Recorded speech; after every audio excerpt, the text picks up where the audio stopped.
अध्यात्म विज्ञान कोई धर्म या संप्रदाय नहीं है, ये स्पिरिचुअल साइंस है जो कुदरत के कानून पर आधारित है। ये विज्ञान पूरे ब्रह्मांड के सभी रहस्यों को उजागर करता है और जीवन के सभी पहलुओं को समझने के लिए एक नई दृष्टि देता है। इसी को आर्ट ऑफ विजन कहते हैं, दुनिया को देखने की एक नई दृष्टि, जो अध्यात्म विज्ञानी परम पूज्य स्वामी श्री कमलेशानंद जी के निर्देशन में सनातन सत्य का अनुसंधान कर हमारे जीवन को प्रकाशित करे। जय सच्चिदानंद। बिंदेश भाई। जय सच्चिदानंद स्वामी जी। जय सच्चिदानंद प्रभु। जय सच्चिदानंद। कोटि कोटि वंदन स्वामी। बोलो साहेब। स्वामी जी, कालना सत्संग सांभळो तो एमा आपे कीधुं ने के प्रतिष्ठित आत्मा क्यारे ઊંઘતો નથી એમ। જ્યાં જગત તો ઊંઘે છે ત્યાં જ્ઞાની જાગતા હોય છે। જી હું એવું વિચારતો કે જગત ઊંઘે છે ને હું જો કેવું આત્મામાં રહેવાની કોશિશ કરું છું એમ। પછી તમારો સાંભળો તો પછી એવો ફોડ પડ્યો કે ભાઈ જગત એટલે બિંદેશભાઈ ઊંઘે છે ને પ્રતિષ્ઠિત આત્મા જાગે છે એમ। એટલે એ પ્રતિષ્ઠિત જગત છે ને મન વચન કાય ના હોય તો બહારનું જગત હોય। હા બસ બરાબર છે। તે કાલે સરસ मन वचन काय बीजू પછી આ બહારનું। હા પિંડેશો બ્રહ્માંડે। બસ બસ બસ સેમ પ્રિન્સિપલ। ઈ કાલે ફોડ સરસ પડ્યો એમ અંદરથી એવું નીકળ્યું એમ મને પછી કે ભાઈ આ બિંદેશભાઈ શું ત્યારે પ્રતિષ્ઠાનમાં જે જાગે છે ને અંદરનું જ્ઞાન દર્શનની એ જાગૃત રહેવા જોઈએ એમ। અને કહું છું ને આપણા બધા સાયન્ટિસ્ટો હવે ખૂબ સારી રીતે પ્રગતિ કરી રહ્યા છે। હું જોઈ રહ્યો છું, એવું નથી કરી રહ્યા, બધા કરી રહ્યા છે। હોઈ શકે કોઈની પ્રગતિ ફાસ્ટ હોય, કોઈની સ્લો હોય, બની શકે એવું, પણ બધા પ્રગતિના માર્ગે છે, એ હકીકત છે। આપની કૃપા અવિરત વરસી રહી સ્વામીજી આ ભરત ક્ષેત્રે। ના ના બરાબર।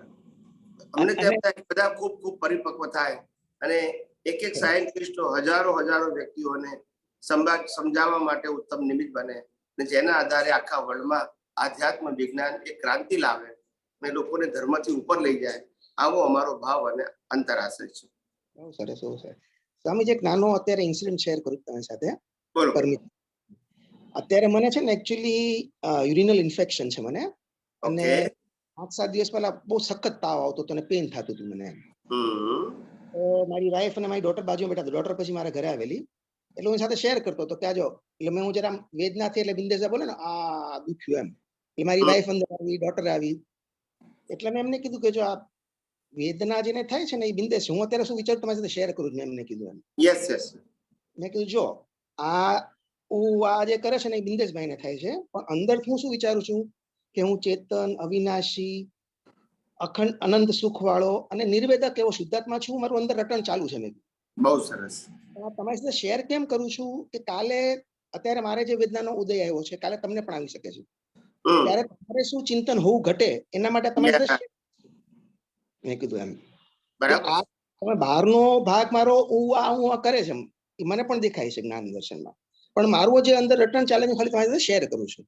યસ યસ એમ એ લોકો સાથે મેં શેર કર્યું એ લોકોને કે ભાઈ આ આવું છે એમ।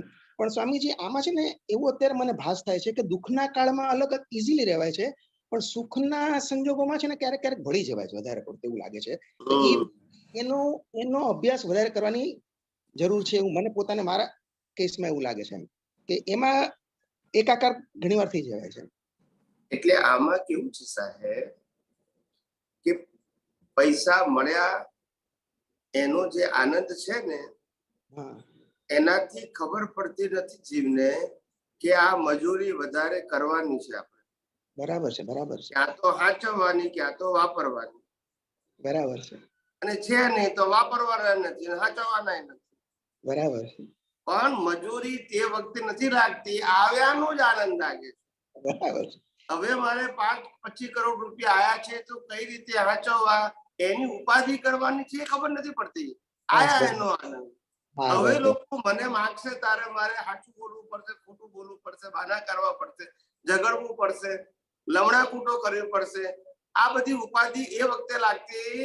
હવે મારે ઇન્કમ ટેક્સ માં બચાવવું પડશે, ખોટું બતાવવું પડશે, આ બધી ઉપાધિ એ વખતે લાગતી।